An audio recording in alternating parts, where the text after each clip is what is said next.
My film in the festival, it's not my film, it's directed by a young director called Tinge Krishnan, and it's called Junkheart. And I play the role of a guy called Frank, who's an ex-soldier from Northern Ireland. He suffers from post-traumatic stress disorder.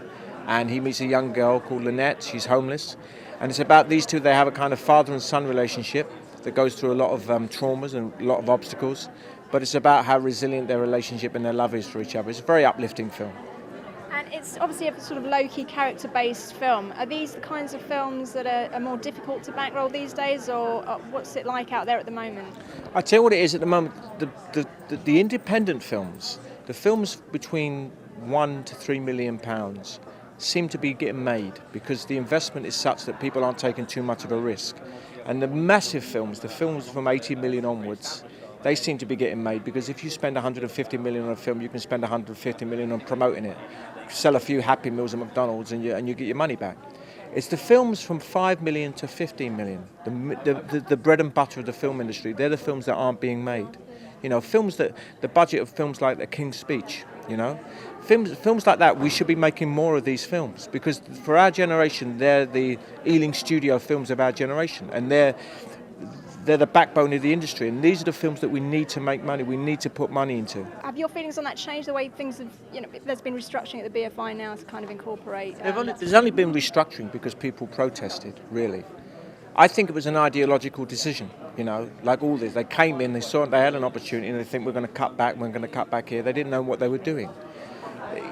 I think you've got Chris Smith coming in and doing his research with his team of people. Something good will come out of it. I don't know if it'll be as good as it was before, but something will be good.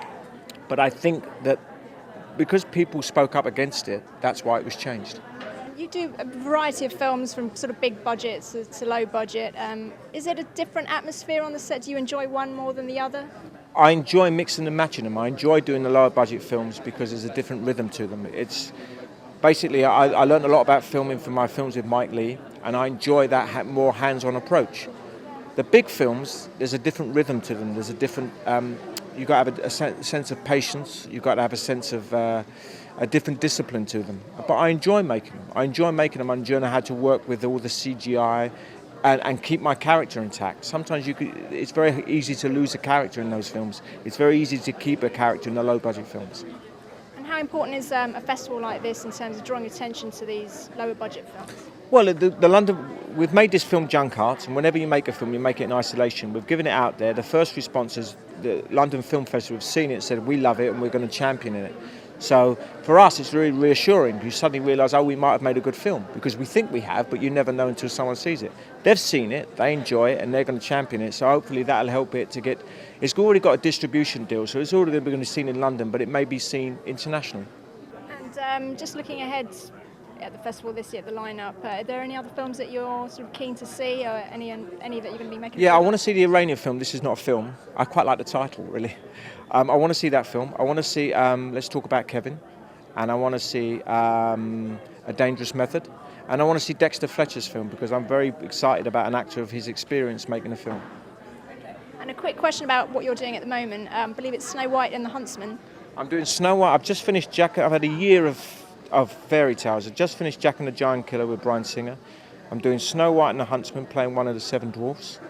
And then I've got Sherlock 2 coming out, Warhorse, and Mike Leigh and I have done a film for the Cultural Olympiad that's coming out next year, and Paddy Considine's Tyrannosaur is coming out in October. Our fans of Twilight will be wanting to know what it's like to work with Kristen Stewart. So, any scoop there? I haven't done a scene with her yet, but I met her. I've rehearsed with her. She's a very nice girl, very down to earth. She's lovely. She's not sort of all down and depressed all the time and kind of mooding No. She's surrounded by Seven Dwarfs, so it's a riot.